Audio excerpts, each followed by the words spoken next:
you should always be willing to accept the possibility that even your strongly held views are wrong. And so what I have to do is I have to hold on to a little bit of humility and a little bit of doubt. Greetings everyone, and welcome to Unleashed, the fastest hour on the internet, where every episode we're joined by an interesting thought leader, all in the name of helping you unleash your leadership potential with their insights, tools, and habits. I'm your host, Jeff Tetz, CEO of Results, where we believe there's a hard path and an easier path to building your business.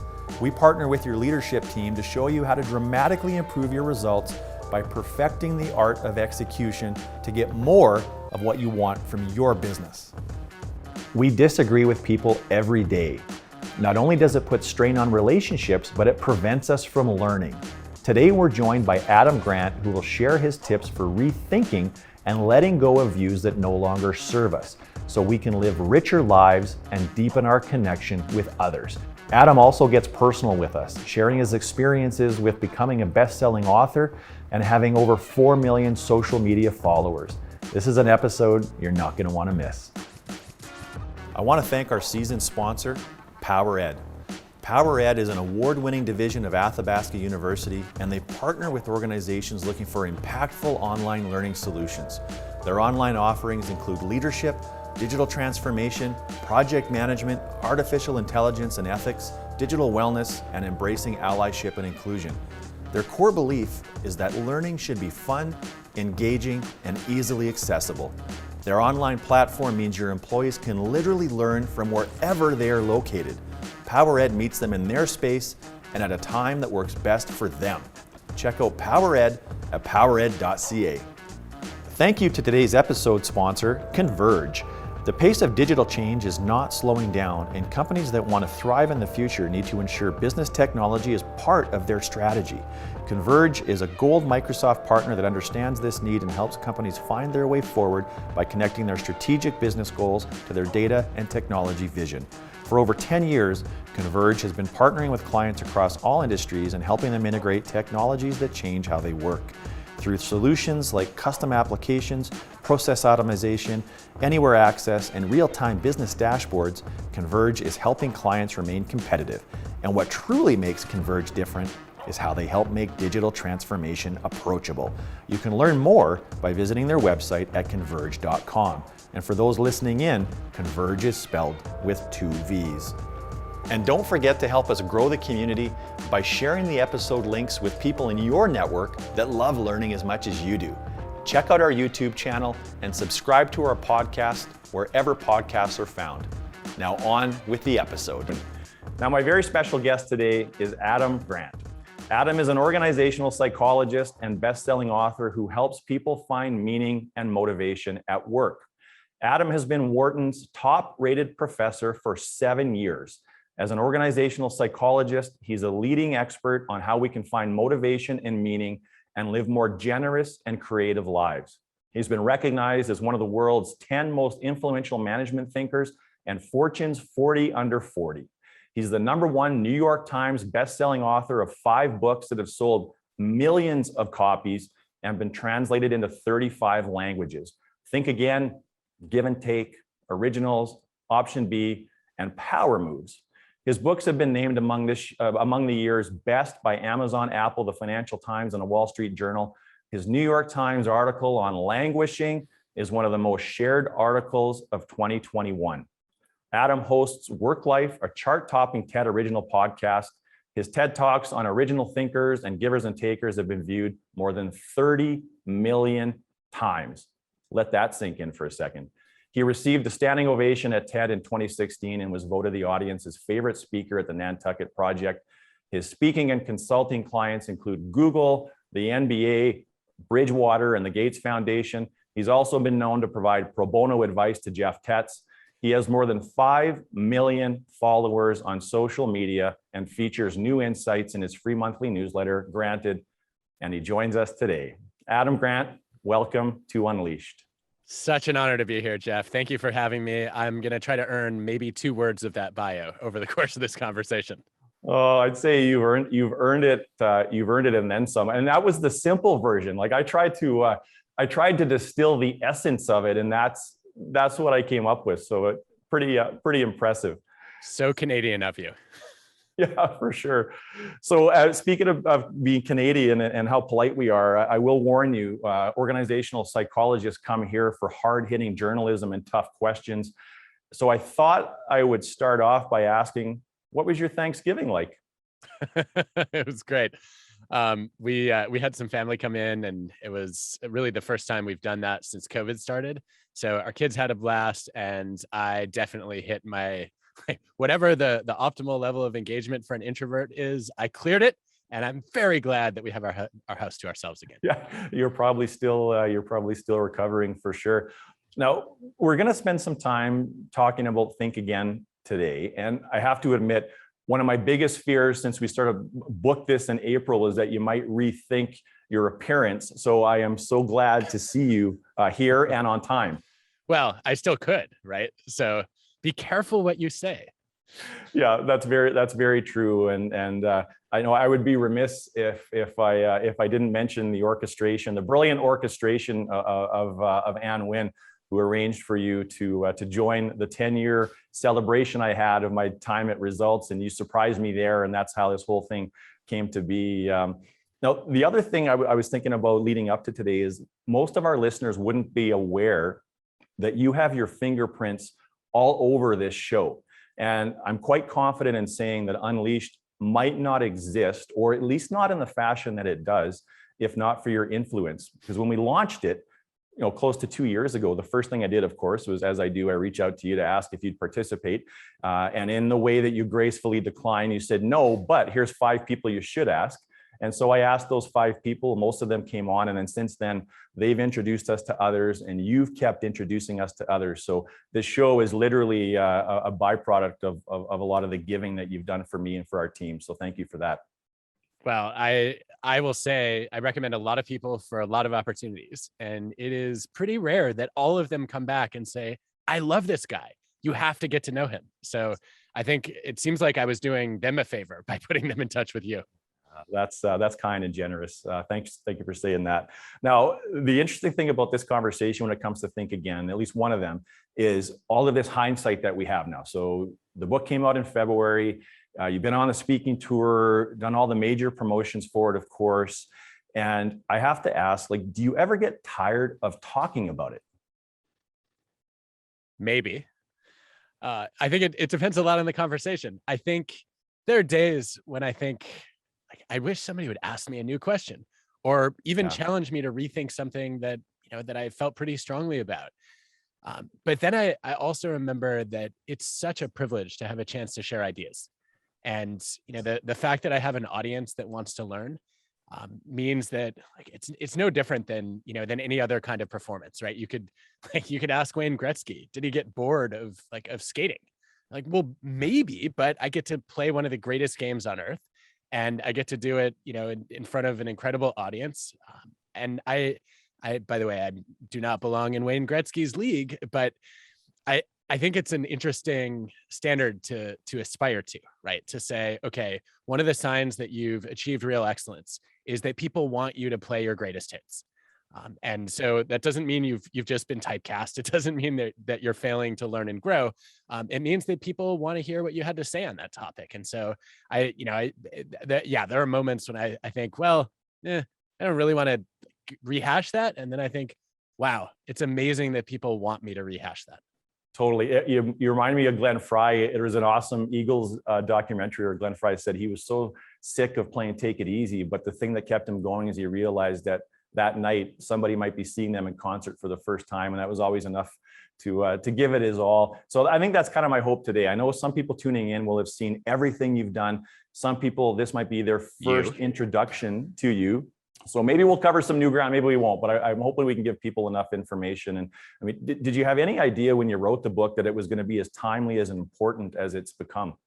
No, I had no idea. I thought, and honestly, every time I've sat down to write a book, I'm trying to take on a timeless topic. I think I like to leave timely frankly, to the news.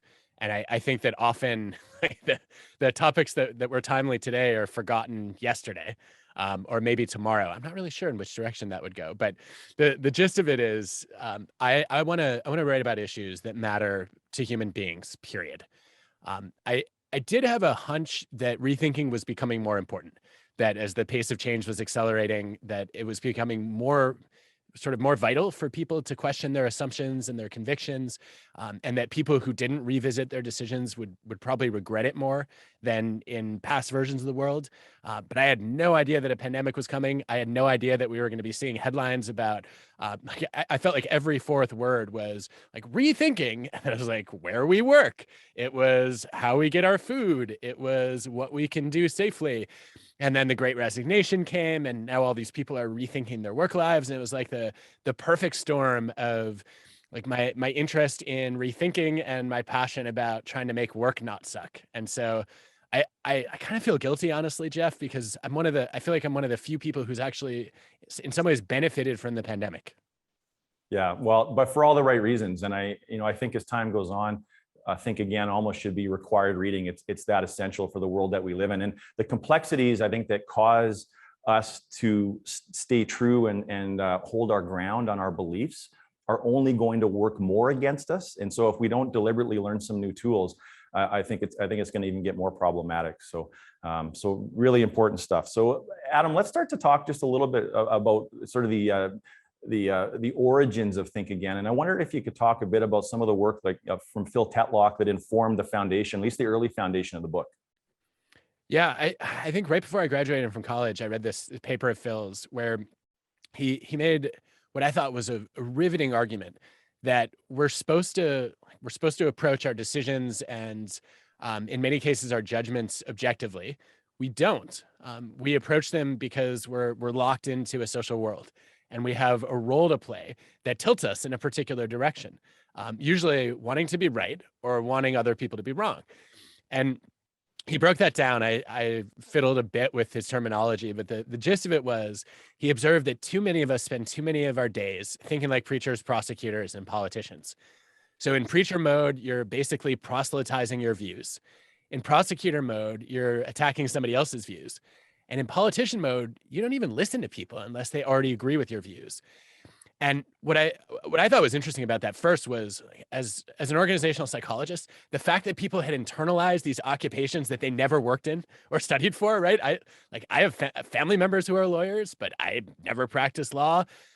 Yet I find myself prosecuting almost on an hourly basis. I've never, had any interest whatsoever in preaching or in politics, but I catch myself slipping into those modes occasionally too. And the idea that instead of being rational, people were doing all this rationalizing, to me was both troubling and fascinating. And it was one of those frameworks where once I saw it, I couldn't unsee it, and I never knew what I wanted to do with it, but it had been in the back of my mind almost for 2 decades. Do some of the personas and the metaphors trump others? Like for example, like I think about it like rock, paper, scissors a little bit. And I know like if I'm in a conversation with a prosecutor, I will often turn into politician mode or maybe borderline scientist mode, but I'm not sure which is which. But do some of the personas have power over other ones? Boom. Okay, so this is a great example of a question that no one has asked me in the span of a whole year of talking about this book. And I think you're onto something. I would love to see more data on this, but I'll just tell you from my own experience. My worst moments of prosecuting are when I run into somebody who's just locked into preacher mode. And I think somebody is trying to pour me some version of Kool-Aid, and I'm not buying it. I'm like, no, let me I have to set the record straight. I'm going to correct you. It's my professional responsibility as a social scientist. It's also my moral responsibility as a human being. Like, you are wrong. And the more kind of the more conviction they express, the harder I attack. And I think that there might be a couple explanations for that. One is that the preacher and the prosecutor are sort of naturally opposed. I think there's also a possibility though that we all have emotional triggers, where there's a style that we gravitate toward most. There's also a style that is most likely to violate our values, and people believing things that aren't true and trying to spread them. It bothers me a lot. In some ways, it bothers me even more than when people go into politician mode, because I recognize that we all live in a world where you sometimes have to say things that are going to please people in order to get their attention or to get their support. And I don't think that always means that you lack integrity, right? It means that you have a goal and you're trying to do whatever you can to achieve the goal. I don't like the politician mode either, but the preacher mode, just, I'm like, okay, you literally are not capable of acknowledging the truth. That is a problem for me. Yeah, well, and I'm like, personal disposition would play a big factor, I would imagine. Like for myself, like I want to be liked by people, and I have this, hadn't noticed. Really? I have this fear, right? I have this fear of being like pantsed in public. And so it prevents me from being too tied to any of my beliefs. And I think before your book came out, I often felt like I was way too wishy-washy. I needed to have way more conviction and courage of my beliefs. And then I felt seen when I read the book. I thought, maybe it's not all that bad. I still think at times I could and maybe should have more prosecutor in me, because I tend to be more politician, I think, and then of course scientist, now that I've discovered that. It's interesting. I wonder if I pushed you too far in the other direction there. So I don't want you to just have no conviction ever, right?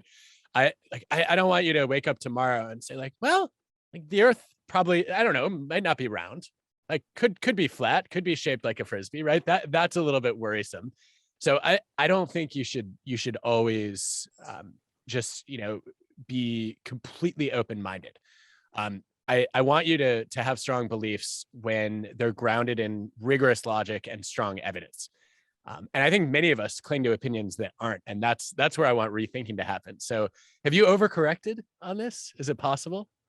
Yeah, well, I think so. And I still think I'm struggling though. Here's my challenge. And this was, I was going to bring this up later, but it's timely. So at what point, so start off as a scientist and test your hypotheses. At what point can you be confident enough that you've collected enough data that you can take a more firm stand? Don't know. I think this is one of those questions that varies so much by the particular issue and the kind of data you're looking at that I don't know if there's a general rule. I do know that if you talk to a serious physicist, like I met a Nobel Prize winning physicist over the summer. I asked him if the shape of the earth was settled science. And he said, there's no such thing as settled science. And I said, what are you talking about? Are you saying that like there's only, a 99% probability that the earth is round? He said, of course not. Right? I think we've known for half a millennium that the shape seems to be round. We can see it in pictures, but I know how often those beliefs were held about prior versions of the solar system. We used to think it was geocentric, for example. It doesn't seem to be. And so what I have to do is I have to hold on to a little bit of humility and a little bit of doubt to know that, like, yeah, I might not realize that in 1,000 years, people are going to discover that it's not perfectly round. And I think his point, which I think is very well taken, is that there's no amount of evidence that should ever make you 100% certain, because science is not designed to verify. It's designed to falsify, right? At least if you take a Karl Popper view of falsification. If you really go deep into the philosophy of science, we are much better at ruling out theories that are wrong than we are at confirming theories that are right. And so you should always be willing to accept the possibility that even your strongly held views are wrong. I think for me, what that means is I'm looking at, do I have enough evidence that that I think my probability of being right is high enough that I'm not going to be embarrassed if I find out I'm wrong. In other words, would a reasonable person in a situation like this assume that this is probably true? And that's where I like to draw the line. Yeah, well, and the average person doesn't have time to go searching for a whole bunch of data points as well. So I like the advice on probability. I mean, I have to admit, a lot of my default is to find organizational psychologists if we're talking about business stuff. So I will go and say, okay, what does Amy Edmondson say about this? What does Adam Grant say about this? That's good enough for me. And on the medical side, like I got Dr. Jen Gunter, so whatever she says, I'm good with that. So that's kind of where I start and end some of this. Otherwise, you could just get down in this vicious cycle. But is my approach a good one or a bad one? So that's interesting. So what you're doing is basically you have a heuristic. You're using source credibility as a proxy for information credibility. And I think you're doing this in a way that I like much better than what I see most people do, which is like, let's take Twitter, for example, where you and I met. Very auspicious beginning to this relationship, Jeff. Uh, like, we just get a blue check mark, right? Or not. And the signal is that you're a verified person and therefore you might know what you're talking about. I don't deserve a blue check mark in every domain, right? You should not listen to me on things that have nothing to do with work or psychology because I don't know what I'm talking about. And what you're doing is you're saying, I'm going to look at the domain of the person's expertise, and I'm going to treat that as a clue that they're probably more likely to be right than wrong on the set of issues that fall within that domain. I think it's a really good heuristic. I think it breaks down based on how good they are at synthesizing evidence. It can fall apart if they do have strong views on a particular issue, if they're not thinking like a scientist and they've kind of, without even realizing it, fallen into preacher, prosecutor, or politician mode. But I think on average, it probably makes you more right than wrong. Maybe it leaves you at a little bit at the mercy of some conventional wisdom that's just been taken for granted too long and hasn't been rigorously scrutinized. But I think you could probably assume that most of the things that experts in well-studied domains say are right as opposed to wrong, given what we know today. Yeah, well, the other thing I find contributes to it is we've never seen such a set of divergent opinions and spectrum of opinions from people that have such large social platforms. And like last week, there's a guy with a big LinkedIn following, and he made the assertion that to get through a pandemic, it's vital that you have a vaccinated population and an unvaccinated population. And I thought, well, that is interesting. I'd like to learn more about that.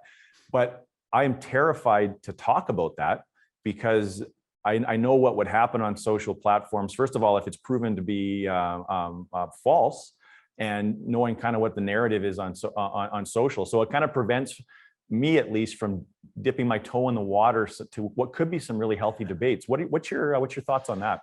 Well, my first thought is don't get medical advice on LinkedIn. Like not the primary source of public health information, to my knowledge. My second thought is, I think if you were to build a hierarchy of, what are the clues that a source is trustworthy, I think the gold standard for reliable evidence for me is a meta-analysis, a study of studies of either randomized controlled trials or where you can't have those longitudinal studies that are ruling out lots of alternative explanations. And so, if I were to reach out to someone like Jen, for example, on health, which is something she knows a lot more about than I do, I would ask her not just what do you think of that, but what's the meta-analysis that I should read that's most likely to inform that. And she may say there isn't one. We don't have enough data on pandemics yet. And there was a century in between the last one and this one, and we haven't been doing careful enough prospective studies, and we haven't really had the natural experiment that nobody consented to.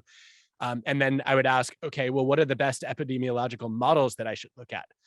And how should I then evaluate which ones are right and which ones are wrong, or which ones are more likely to be right and which ones are more likely to be wrong? And so I don't want to just rely on the expert altogether, right? Or the person spouting opinions on LinkedIn.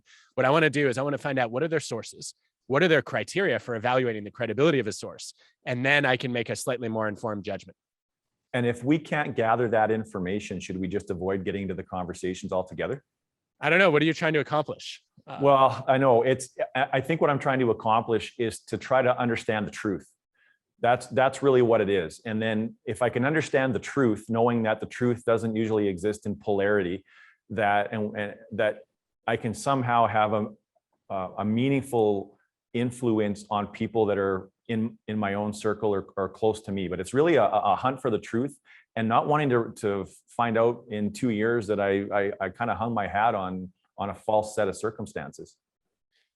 I think what I would say to you on that, it's a really interesting question, because I also want to get to the truth. I want to draw the line though on what issues is it my responsibility to get to the truth. Yeah. So if I'm only moderately informed on vaccines, are people going to be dramatically worse off than if I become a world expert on vaccines? I don't think so. There are already a lot of experts. This isn't my training. It's not my skill set. So I guess I set a much lower bar for how much do I need to know as an informed citizen than I would if I were actually trying to shape other people's judgments and decisions. And so I guess it requires a choice about where do you want to be a source of knowledge, or a producer of it, and are you comfortable just being a consumer of it? Yeah. Jerry Seinfeld, you remind me of something Jerry Seinfeld said on one of his driving in cars with comedians having coffee. He said, like, never, you used to have to earn your voice, and now anybody can have a voice. So I think that's great advice. Many conversations perhaps should just be kept to ourselves and off social platforms. Adam, I want to talk about identity a little bit, and the role that identity plays in us changing our minds and rethinking our position on things. And I loved what happened to me on Saturday, because it was just so serendipitous. I was having a great Saturday, beautiful weather up here in Western Canada. I just finished running stairs, had that, basking in the afterglow of a workout, get in my vehicle, and I hear the buzz on my phone. And it's a text message from a friend. And my friend has sent me an unsolicited article on COVID. And all I could read was the title of the article, and it said, "Why do people willingly sacrifice their freedom?" And this is from a friend I know is not vaccinated. So immediately I went into, I got really anxious, a lot of anxiety spiked for me.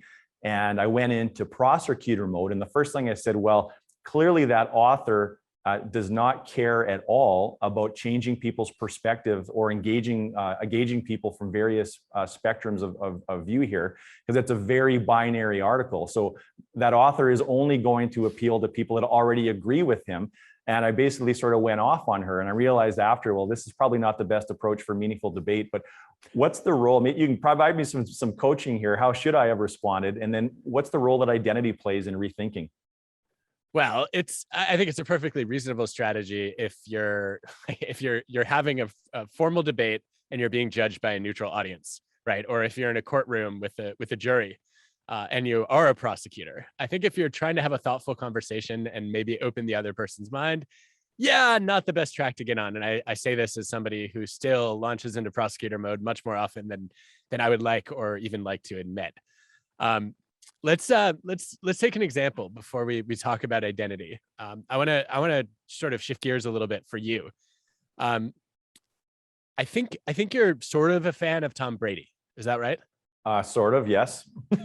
Although I'm very conflicted now with both the Patriots and Brady doing extremely well. It's a very difficult position to be in. I will say I started out pretty favorably disposed to Tom Brady. I'm a Michigan guy. He's a Michigan guy. I'm not nearly the fan that you are of his.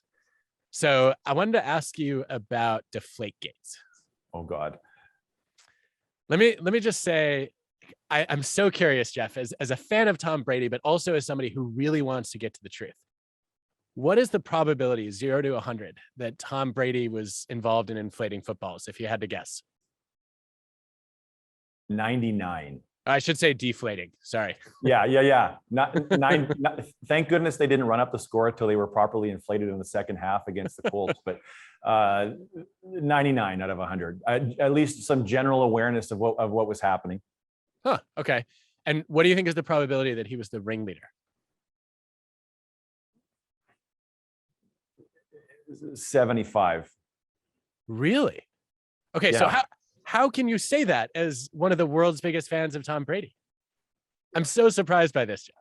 Well, I think that there's so much gamesmanship that goes into that level of competition. And one of my big assertions on the whole Deflategate thing is that it was like, I compared it to an illegal stick penalty in hockey, where it's a very minor infraction, but it blew up to proportions that were only were created because it was the New England Patriots, the mystique around the unbeatable franchise.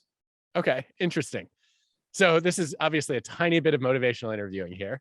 Yes. I'm not trying to prosecute you. I'm genuinely curious about where you stand on this issue and why. And so obviously this would be a much longer conversation if we were actually going to go through the interview, but if I can hold up a mirror on what I just heard, I think what I heard is you identify as a Tom Brady fan. I think you would be pretty excited if he came on Unleashed, for example. And you also, though, have this identity as somebody who's really interested in finding out what's true. And so those two things are in conflict a little bit when it comes to Deflategate. And the way that you reconciled them was you basically minimized the severity of the problem, but acknowledged that it existed and he was a contributor to it. Yeah, and I think, if they handled it differently right from the onset, it might not have been so big. Now you bring up motivational interviewing, and most of the audience will not be aware of what that is, Adam. And I'm fascinated by it. Could you talk just a little bit more high level about what motivational interviewing is? Yeah, it's this incredible, I would say, way of being, as much as it is a set of skills that was developed by two counseling psychologists, Bill Miller and Steve Rolnick, where they were working in the addiction world. And they noticed that so much of addiction treatment was preaching at people that they needed to get off drugs, or prosecuting people for, like, you're a bad person for drunk driving. And it's just made people defensive. And they realized you can't force somebody to change their mind or their behavior very easily, but you can help them find their own reasons to change.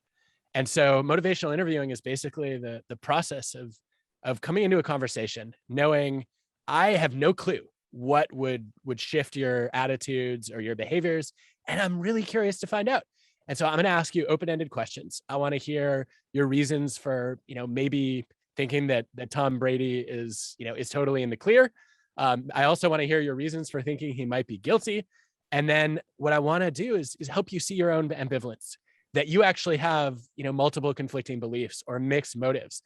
And then I might want to elicit more of the change talk. So, I might say, hey, Jeff, it's really interesting that you think there's a 75% probability that he was actually the ringleader of this thing. I would have thought you would have told me a 0% probability, or maybe a 1 or 2%. So what made you so convinced that that's true? And then, as you elaborated your own reasons for that belief, right, you're a little bit more open to admitting that he's, maybe responsible for cheating, even if it wasn't a big deal. You're a high integrity person. You don't want to root for a cheater. Yeah. Well, and it was also informed by other quarterbacks that were talking about what had happened, and like Aaron Rodgers and Peyton Manning, I think, came to Brady's defense and saying they play with the PSI and the footballs all the time. So that was part of it. So this whole concept of motivational interviewing is like, it is such a powerful skill set.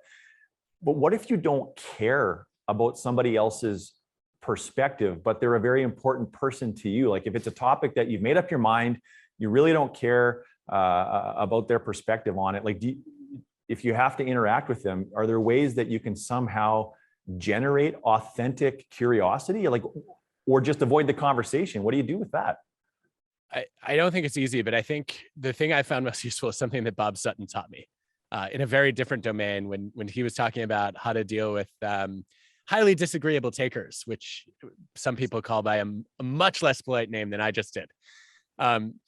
So he was reflecting on some of his research on the no a-hole rule. And what do you do if you're stuck working with one of these people? You can't fire them. You can't change teams. You can't avoid them altogether. And he had a colleague who said, I guess the guy had been a dean for a long time. And, all these tenured faculty, some of them were a little bit on this axis or this pair of axes. And I guess the gist of it was, the guy said, well, I look at them as an interesting specimen. Like, I think of myself as an 8-hole specialist, and my job is to study them. And it makes me a little bit less furious and a little bit more curious.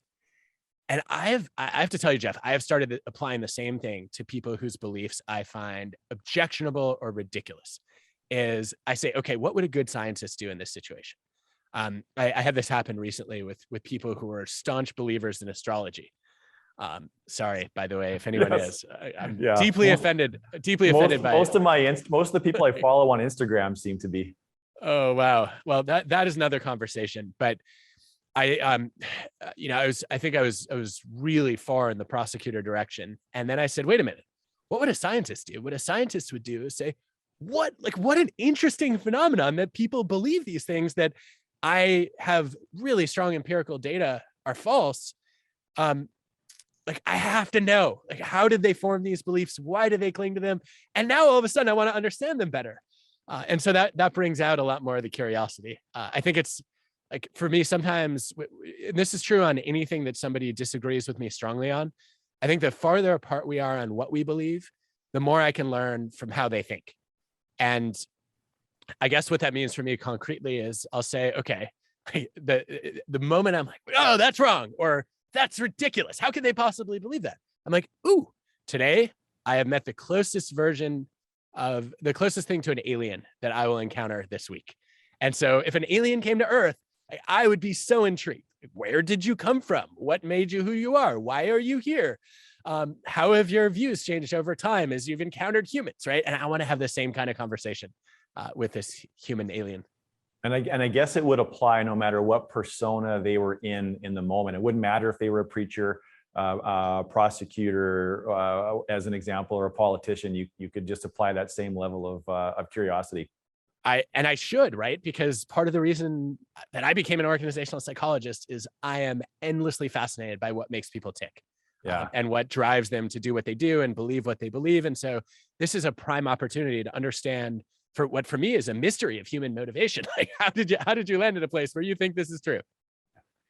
I want to come back to this notion of identity, and because I don't fully understand our attachment to it. And you make the assertion that rethinking is largely based and we're threatened and get anxious because of our identities. So why is it so hard for us to have our identities threatened?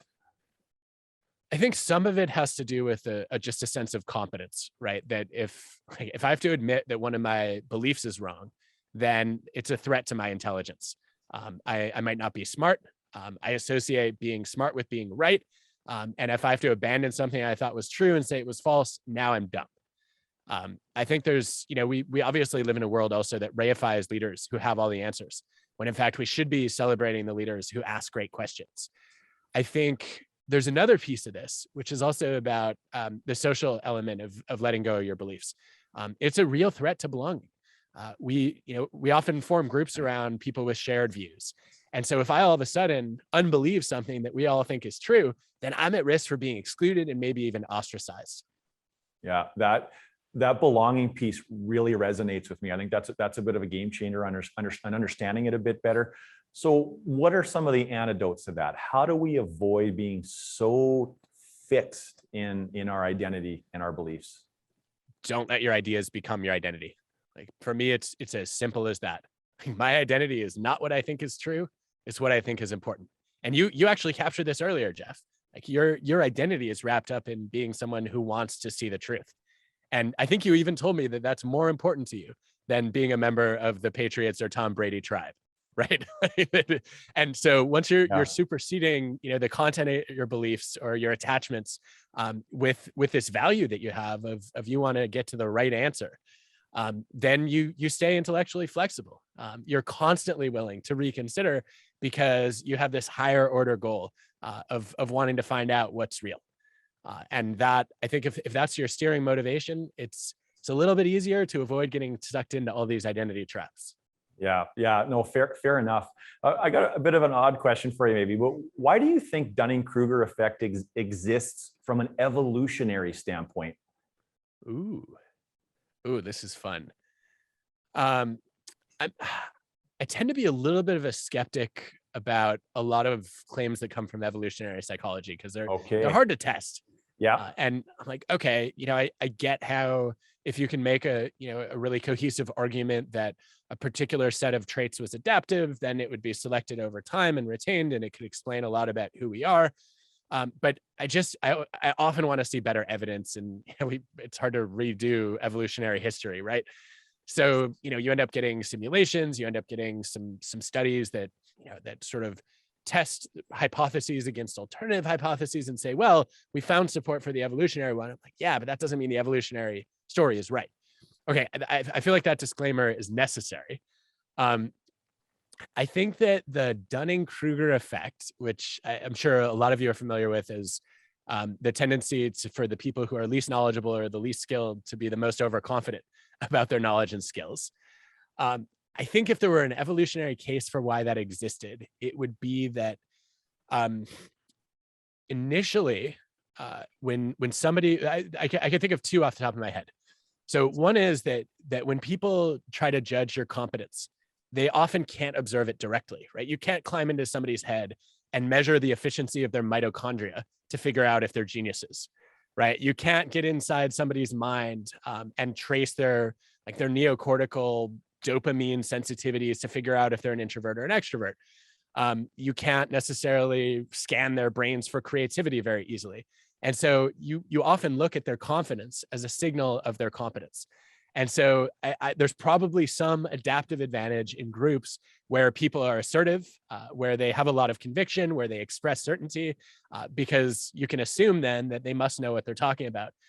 And that means that maybe there was, I guess, an adaptive advantage of being likely to overestimate yourself. But why would that advantage exist, or why would that overconfidence exist at the very low levels of competence, and why would it change over time?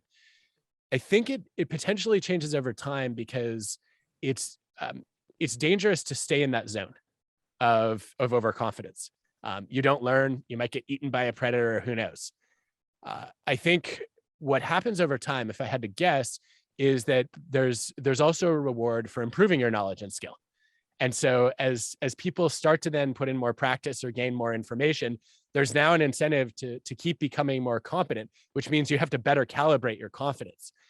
I think that's one convoluted story, I guess you could tell. I think that I'll try one other, which is, I think that initially, like, if you look, this, I think the Sanchez and Dunning work suggests that complete novices are not overconfident. It's people who have a little bit of knowledge or a little bit of skill who overestimate their expertise. And I think maybe the reason that happens is because it keeps you motivated to learn. I remember the first time I ever played golf, which was the only time I've ever played golf. I was horrible at it, and I never wanted to do it again. If I could instead experience the Dunning-Kruger effect, and as I practiced and I got to the fourth or fifth hole, I suddenly started to overestimate my ability. Now I have a reason to keep going, right? And keep playing, because I start to see room for improvement. Maybe I start to shift from a fixed to a growth mindset. And so over time, then maybe early overconfidence as it builds could lead people to keep going long enough to actually build their competence. Unfortunately, that's not what happens in our current world, right? A lot of times people get stranded at that summit of Mount Stupid, where their competence is really low, their confidence is really high, and they think they have nothing left to learn. And that to me is really scary. And I'm going to stop my hand waving here. Yeah, no, that's good. And I love evolutionary theories, but I think because they're fascinating for me, and I think it's easier for me to discard them if I realize they kind of help Neanderthals.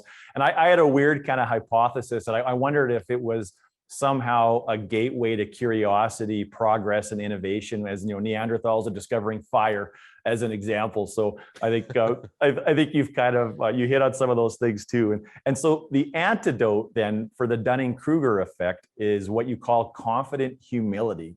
What is confident humility? It sounds like a paradox at first, because a lot of people think like the more confident you are, the less humble you are, and vice versa. But I think the Latin roots of humility show us that doesn't have to be the case. It translates roughly to from the earth, to be humble. It means you're grounded, right? That you're fallible. And you can believe that you're human and still also believe that you have the capacity to do extraordinary things. So for me, confident humility is being secure enough in your strengths to acknowledge your weaknesses. It's being comfortable enough in your knowledge to admit what you don't know. It's doing what Adam Silver did when COVID started, and he was the first commissioner of a professional sports league to shut down play altogether in the NBA. And he said to his team, look, I don't know how we're going to get out of this, but I'm confident we have a great group of people to figure this out together. Right? Admitting what he doesn't know, but also having a belief that he's capable of overcoming the challenges in front of him.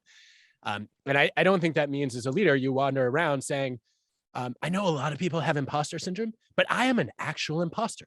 Like, I'm not qualified for this job. I don't know why I was promoted. And it's only a matter of minutes until everyone finds out that I'm a fraud.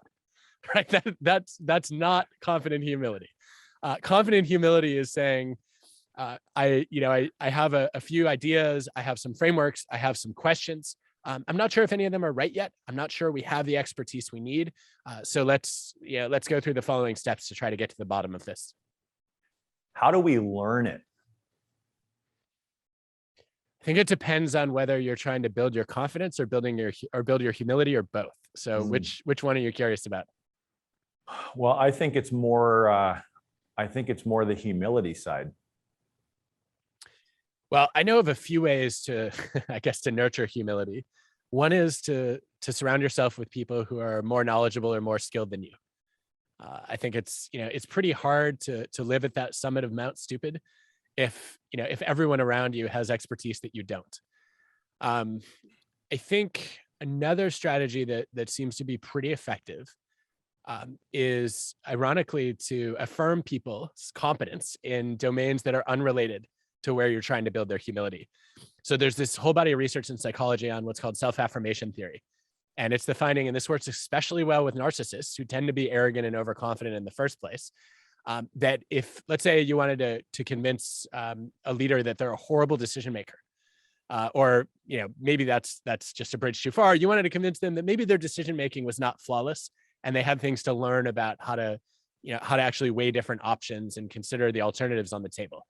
What you'd want to do is you want to affirm a completely unrelated skill set of theirs. So you might go to that leader and say, "Hey, Jeff, I really admire your creativity. You are brilliant at thinking outside the box. You come up with solutions I never would have dreamed of.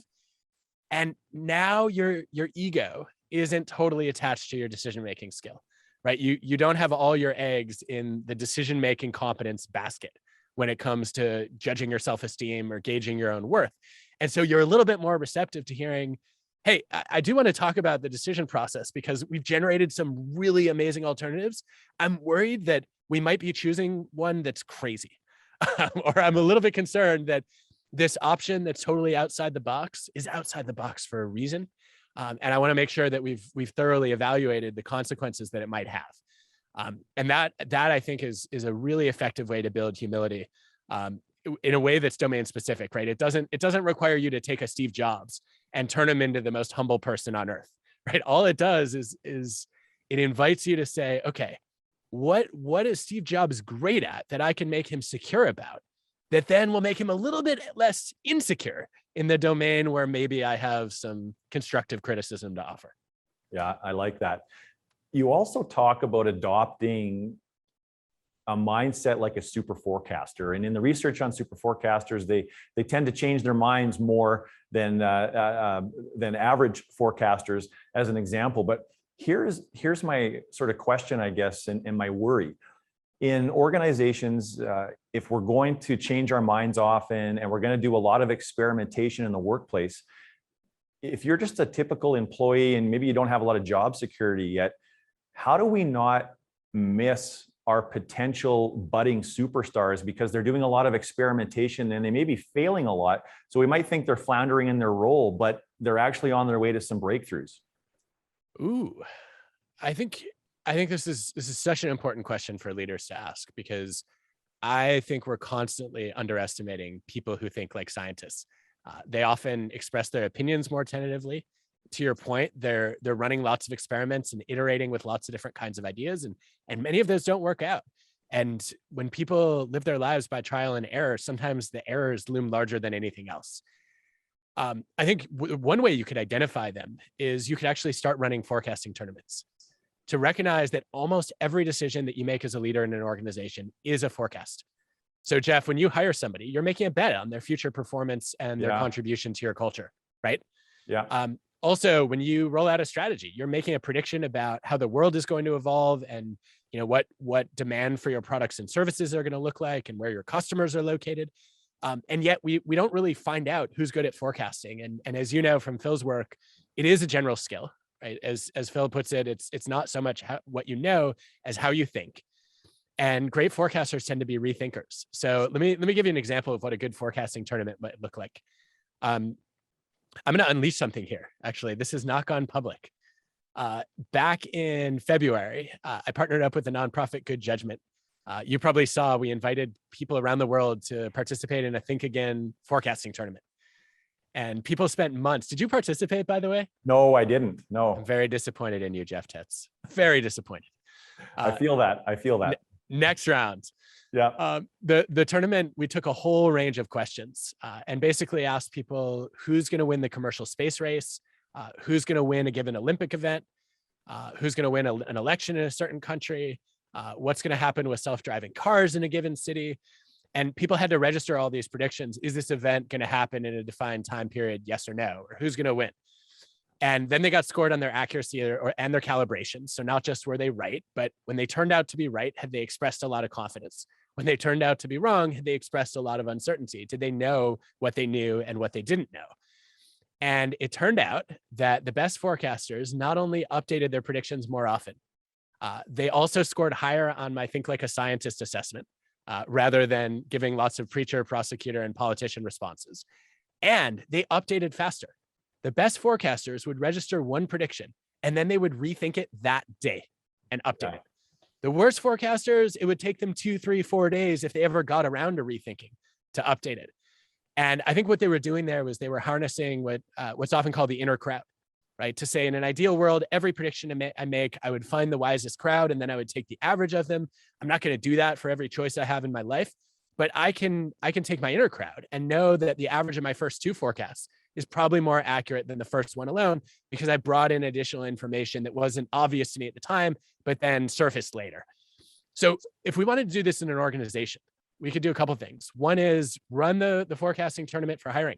Take all of your managers, have them look at the packets of all the candidates, or even just the people who have been hired, which is a restricted range, but still meaningful. Have them rank them all from best to worst on likely performance, and then track how these people do. And then you'll find that some managers are much better than others.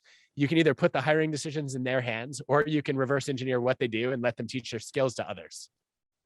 But how then would you avoid, so if you did it with an existing team, how would you avoid the forecasters then applying some kind of a bias in how they treat those employees to tilt the scale for success in their particular horse's favor, if you want to pick a horse analogy?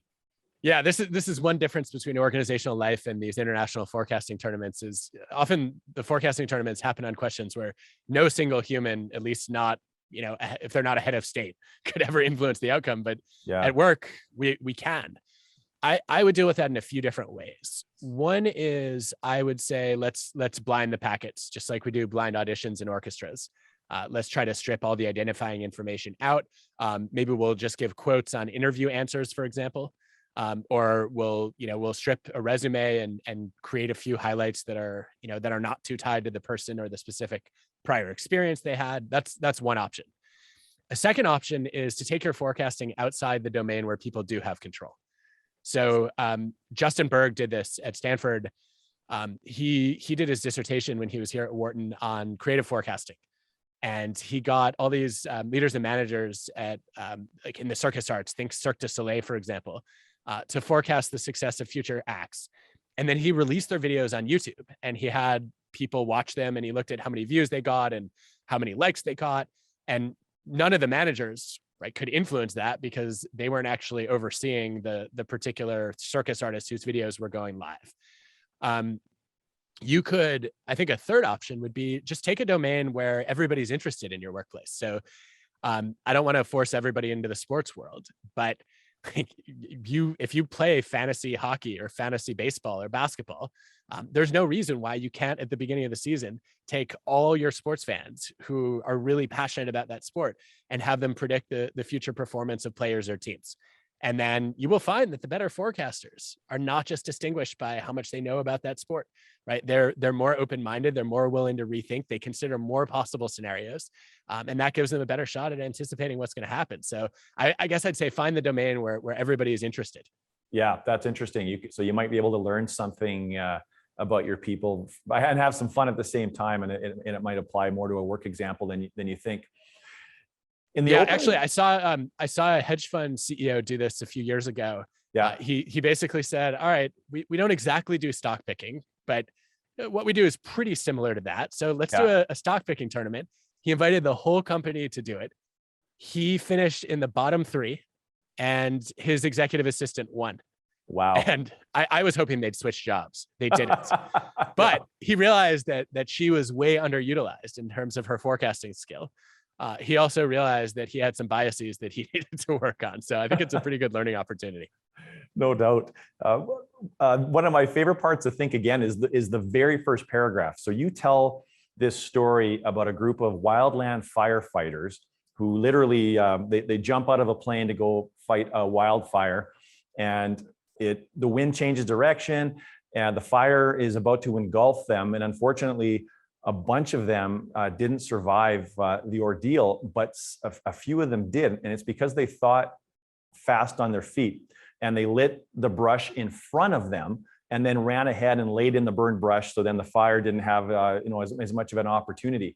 So it makes me think about the ability to learn how to think on your feet the way that they did. And I've thought about all these historical examples where if people could actually be trained to think again without the benefit of having time, what would that have done for historical events? And like 24 years ago, the movie Titanic came out, right, in December of '97. And I was so fascinated about that story. And at the time, A&E was running all of these specials, and they had these historical experts on what happened to Titanic and why it sunk. And one of the assertions that an historian made was, had they made a different decision, instead of trying to port around the iceberg, they just ran into it straight on, the ship likely would not have sunk. Wow. So if we would have talked earlier, maybe that would have made the book. Oh, that would have been a perfect example, actually. But can a person learn to think fast? Are you born with it? Or what conditions have to be at play for someone to be in that kind of a headspace? Sure. I think some of us do it more naturally than others, depending on, how open and curious we tend to be. But we can all improve it. And I think one of the simplest ways to do it actually is to play my favorite improv game, which is called Shoulda Said. I don't know if have you ever seen it? No, I don't think so. Oh, it's so great. The improv troupe in college that I loved watching, it was one of their staples. Basically, like two people would get up on stage and somebody would shout out a suggestion for what to talk about, and then they'd start this interaction. But each person, if they didn't like what their peer said, could, like, let's say you said, well, I don't know, say something to me right now. Anything. How much turkey did you spill on your shirt because you were so fed up from all your family at Thanksgiving? Should have said. What was your favorite family memory from Thanksgiving? Oh, good question. Okay, and then they would run with it, right? Yeah. And I've been doing this for 20 years. I've never told anyone this, but very often when, like, in a conversation like this, I will have a should have said that kind of goes off in my head. And that's a cue for me to rethink, right? To say, okay, my first response is often not my most informed response. Maybe there's another piece of evidence. Maybe there's a different story I could have told. Maybe I should have asked you a question back. And for a long time, I ruminated. And I had these moments that I thought of. I had an acronym for them. I called it ROMI, the regret of missed information. And it was almost like George Costanza in that Jerk Store episode of Seinfeld, where he leaves the meeting and he's like, "That's what I should have said." And I would beat myself up over it. And then at some point I realized the audience doesn't know that I had a better answer, right? All they know is what I told them. And so this is a learning device for me. If I keep practicing the should have said, right, I stay in the habit of rethinking. I think it's something we should all do. Yeah, that is a great exercise. And I'm fortunate. I'm surrounded by a team of advisors that have to think again in the moment like that, almost on a daily basis with our clients. You just never know the kind of question or scenario that's going to pop up in the work that we do with executive teams. So I could see us benefiting from inserting that game into our workplace for sure. Try it at your own risk.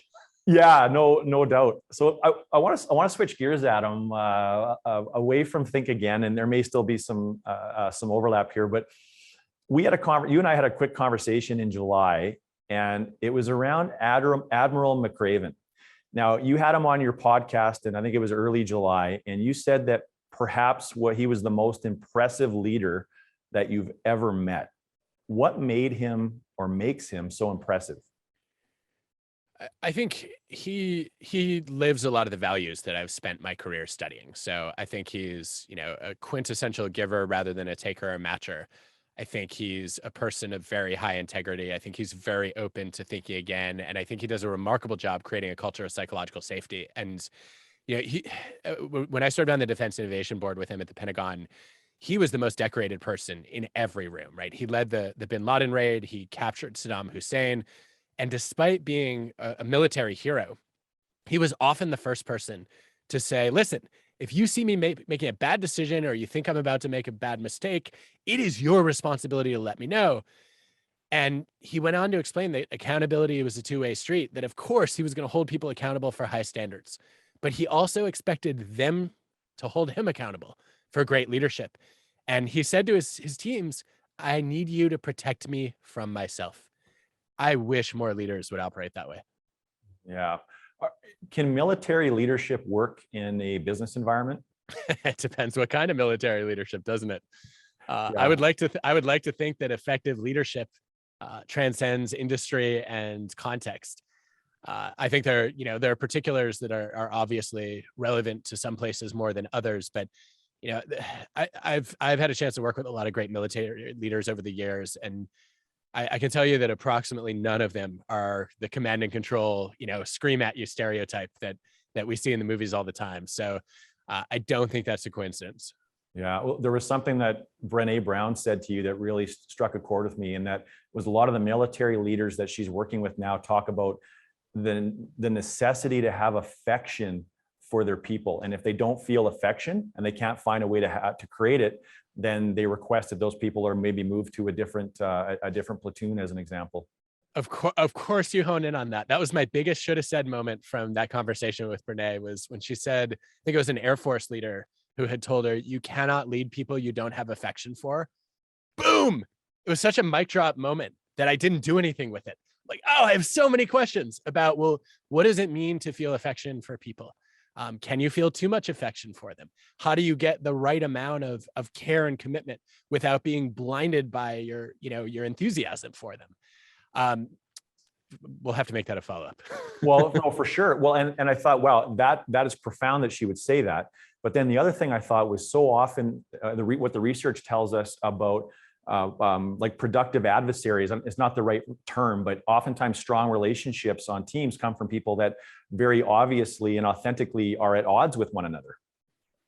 I think that's so true. I bristle every time somebody says great minds think alike. Like, no, they don't. Their job is to challenge each other to think differently, right? Being smart and curious doesn't mean you always arrive at the same answer, and it rarely means you have the same thought process. And that's a good thing. That means you learn more from each other and you have more friction. Yeah.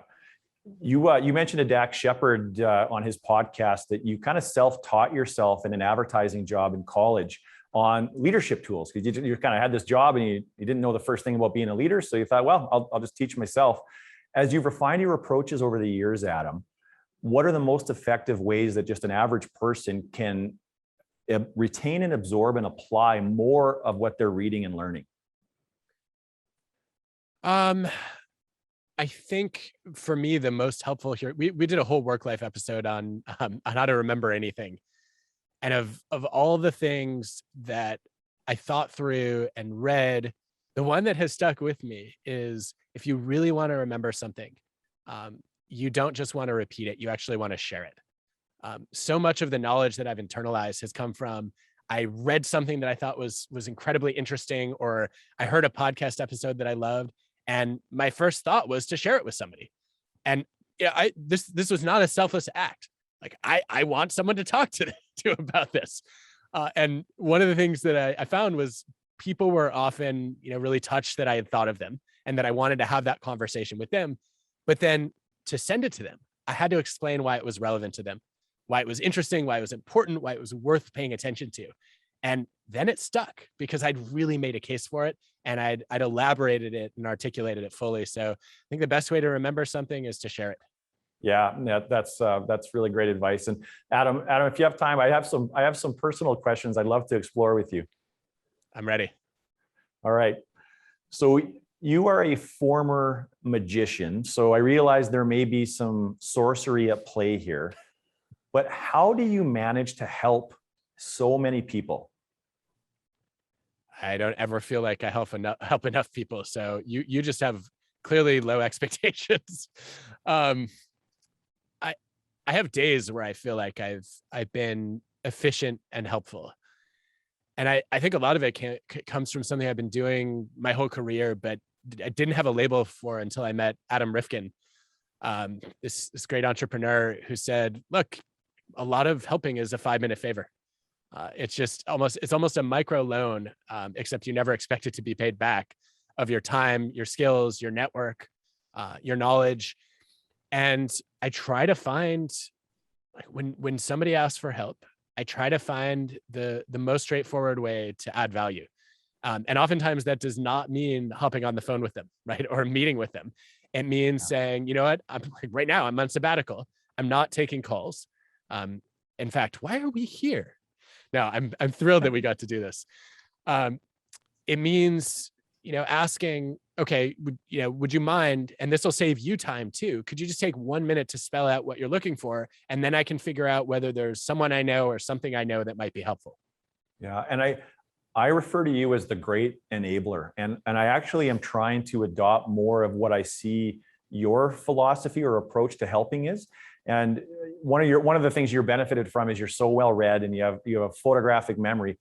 And but what I've noticed is that when I reach out to you for help, you always help me, but you do it in such a way where you're not taking on the burden of the work. And I think what you're doing is you're saying, here's a bunch of doors that if you're motivated enough to ask for help, then if you're motivated to open up these doors that I will show you, there's a whole other level of awakening, awareness, knowledge, or capability that awaits you on the other side. And like, that's what you've done for me. And I have to think I'm not very unique. So I think there's a way that you provide the help that allows you maybe to do it faster and more efficiently too. Well, that's very kind. I think, a lot of it honestly comes from actually feeling less responsible for other people than I used to. If you had met me 15 years ago, I would have fielded every one of your requests or questions personally. And I would have felt guilty if I didn't. I would have been desperate to have you like me. And I would have felt all this pressure to say yes to exactly what you're asking for. And at some point I realized that's actually not generosity. That's agreeableness, right? Just saying yes is being polite. It's not necessarily doing the thing that's most helpful. And also, like, my wife, Allison, kept saying to me, like, why are you helping that person? You only hear from them when they want something. Which actually does not mean to me that you're a taker, by the way. If you are that person, it means that, I have lots of mentees that I don't expect to ever help me, but I want to hear from them whenever they need something, right? And I really believe in their potential and care about their success, and I want to do what I can within reason to try to help them. I think now I'm much less worried about being liked, and I'm much more interested in what can I contribute, and is there a unique impact I can have here? And what that means concretely in many situations is, like, I guess, like, I think I'm the conduit to what you're seeking. I don't have to be the solution. I don't want to be the white knight who rushes in to the rescue. I don't want to feel like it's my responsibility to do anything for anybody. It is my responsibility, as you said, to open the door, right? And to point them toward the knowledge or toward the person or the resource that I know of. And so this is funny. I actually just, I never thought, I love the enabling language, because somebody sent me a LinkedIn message this week. Somebody I hadn't heard from in years, and said, I'm writing a book. Can I interview you about these couple topics? And I said, I'm on sabbatical. I'm not taking calls, but if you want to send me the questions, I'll take a look. And then the questions came in and I was a little bit annoyed. And then I was annoyed at myself for being annoyed. I was like meta annoyed. I'm like, no, like I want to be the person who's happy to help, not the person who sees it as a burden. Then I realized I was annoyed because I thought this person was asking me questions that I wasn't fully qualified to answer, and that the answers were already out there. And I realized, okay, this person obviously just doesn't know that, and it's not their fault that they don't know that. So all I did was I wrote one sentence back and I said, I think you can find the information you're looking for in this book and this podcast. Yeah. And I was no longer annoyed. I felt like I was helpful. It cost me literally 15 seconds of my time. And I think that's how a lot more helping should happen. So enabling, that's exactly what I want to do. And I never had a term for it. And you've now helped me understand what what I'm trying to accomplish here. Yeah, well, you're great at it. And I love that it puts the accountability back on the person who asked for help while still allowing you to be helpful. And so like, how many times I never want to be that kid that opens the fridge that's full of food asking mom, well, what's for dinner? And, well, it's full of food. You figure it out. Right. So I want to come to people for help, hopefully more often than not, where I've done everything I could to figure it out first. So I've got more thoughtful questions at the very least. But you are so good at, Jeff, a couple of things. One is, doing your homework right up front and making it clear that you've done that. And two, really making it clear that you're not just asking for yourself, that you have a question that matters to the people that you're coaching or helping, or that you want to share with your audience. And that makes it feel so much more meaningful to try to do something, because like, okay, this is somebody who really wants to give. And so I want to give to givers as much as I can. Yeah, well, I appreciate that. And I think one of my big roles on our team, unofficially, is just hauling in information and data that they can use to be better at their jobs, so we can make a bigger impact with the groups that we work with. Adam, you talk about imposter syndrome a lot in your literature, and I've seen some things on social media as of late. What activities give you the most performance anxiety or imposter syndrome? When do I feel the most imposter syndrome? I don't think I've ever experienced it as a syndrome, but there are definitely moments when I think people are overestimating me. I think those moments happen, one, sometimes on stage, when I'm asked to speak on a topic that I don't think I have real expertise on. I'm like, wait, you want me to speak to how many thousands of people live when I've never addressed this topic before? And eventually I realized I should just stop agreeing to speak on topics that I'm not qualified to speak on. And that solved that problem. I think another time is when I find myself in a room with somebody who's just far more accomplished than I am. And I'm like, I don't belong here. Why was I put in this conversation? And usually what happens in those moments is I realize that they're human beings, and yes, they have some extraordinary strengths, but they also have some very visible weaknesses, and that nobody is better than anyone else, and nobody deserves to be in someone else's company or not. And that helps a little bit. Those are probably the two most common scenarios for me. Yeah, and it's hard to imagine there'd be a room where you wouldn't fit in remarkably well, and regardless of the subject matter, because I think you're such a wonderful listener. Like you're such an engaged, active listener, and you're so curious by nature that you could literally exist in any kind of conversation. I'd have to think. Thank you. I would like to think that's true, but I guess my revealed preference is I still when I'm in a room where I don't have a level of status. People don't know who I am, or I don't know the people at all. I default to shyness, which leads me then not ask questions in the first place, or to stick to small talk instead of going deep, which is always a mistake for me. Even if the deep conversation ends up being a little bit awkward, I still end up learning a lot more about the person and learning a lot more from the person. And I think a better version of me shows up. So sometimes I literally have to, before I'm walking into a room, say, okay, are you going to be the shy awkward, or are you going to be the interesting awkward? Your choice. Yeah, for sure. So I remember when Clubhouse was a thing, how popular that was when the book first came out. That was very serendipitous, by the way, that platform was there, because it was massive. Think about some of the conversations that you had. Now, I love the particular time where you kind of turned the tables on Dax Shepard, and you hosted an interview with him. And you had some celebrities insert some questions, provide some questions. Malcolm Gladwell had an interesting one. And he asked kind of Dax Shepard and made the assertion that there's a price to be paid for being the greatest at something. And then Dax kind of went on to say that in some ways he's sort of, he's really good with not being the best actor or the best director, and he's more than happy. And in fact, that's what he wants, because it allows him to have some semblance of normalcy. I think people could make the assertion that you are at or near the top of your mountain, and even though you're just getting started. Has that brought any concern or problems or challenges for you? Of course. One is that nobody's ever satisfied to stand on any mountain, right? I don't think I'm at the top of it, but when you can see the peak, you immediately start to look for the next biggest mountain. And so there's this creeping sense of dissatisfaction that kind of followed me for a long time wherever I went. First it was like, wow, okay, I've sort of made it as an academic, and well, now I need to be an author. And then, oh, I haven't reached a big enough audience yet, and my books haven't won enough awards. And then, oh wait, I need to be a TED speaker too, and then I need to host a podcast, right? And the universe keeps getting bigger, and there are more ways to fall short of expectations and other people's achievements. I think that's one real challenge. I think another challenge is that just the expectations themselves can be tricky. I really enjoyed coming into the classroom and students had no idea who I was.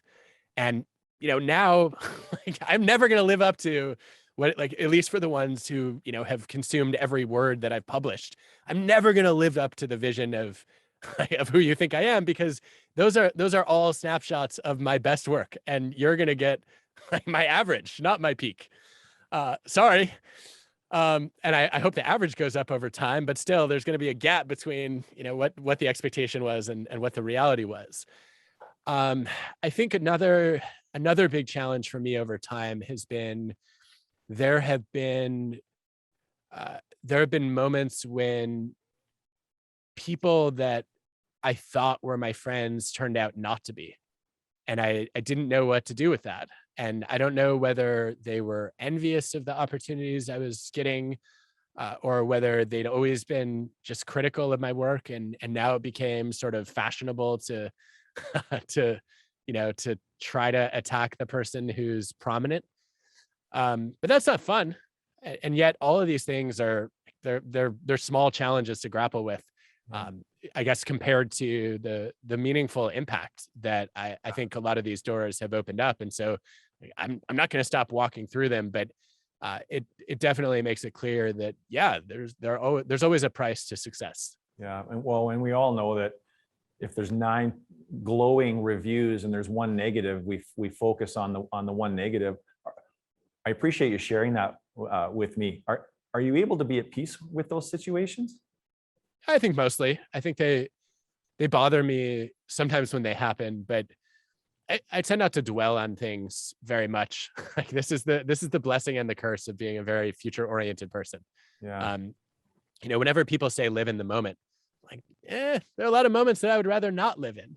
And so I want to look at that experience and ask, all right, what am I going to do differently or better the next time to try to avoid it? And that's, to me, that's where a lot of the learning happens. So I don't find myself ruminating much. I think, most of those experiences they're like a fly that buzzes in your ear for a little while and it's a nuisance. And then at some point you either stop noticing it or it gets bored and flies away. Yeah. Well, if you're ever stuck and you are ruminating, you just call me because I'll pump your tires anytime. just what I need. More Jeff Tetz or just undeserved praise. You could doom scroll my Twitter. It's all there. You don't have to talk to me. Adam, the last personal question I have, and then we'll move into the 3 and 30. This comes from a recent episode of Tim Ferriss that I found really fascinating. And he had George Mumford on the podcast. And for those that don't know who George Mumford is, he is like a mindfulness coach, sports performance coach, and he kind of rose to fame because he worked with Michael Jordan and helped Michael Jordan get his mental game to the point where, Michael Jordan credits George Mumford a lot with the success that he had. And on this episode, George Mumford quoted Stephen Covey, the late great Stephen Covey, and he said, "To have a breakthrough, you need to have a break with." To break loose of your former identity. And in order to have that complete paradigm shift, to reach that new level of life experience. And I was so curious, did you have that kind of paradigm shifting moment or experience? And kind of what's different about you now, if you did, versus maybe 10 years ago? It's a great observation. I think it's spot on. I'm gonna answer this one briefly because I just realized I'm 15 minutes late for my next meeting. Which I'm not supposed to be having. But I think one of the big moments that happened 10 years ago, actually, I got tenure, and one of my favorite colleagues, Barry Schwartz, reached out and asked if I wanted to write a book together. And I was over the moon excited and flattered. And I went to tell my undergraduates that I was going to write this book with one of my intellectual role models. And they revolted. And they said, "You will not write a book with someone else about somebody else's topic." you need to write a book about your own work. And that conversation, I promised them I would write my own book first. That led to deciding to go for give and take. It led to pretty much everything else I've done in the last decade.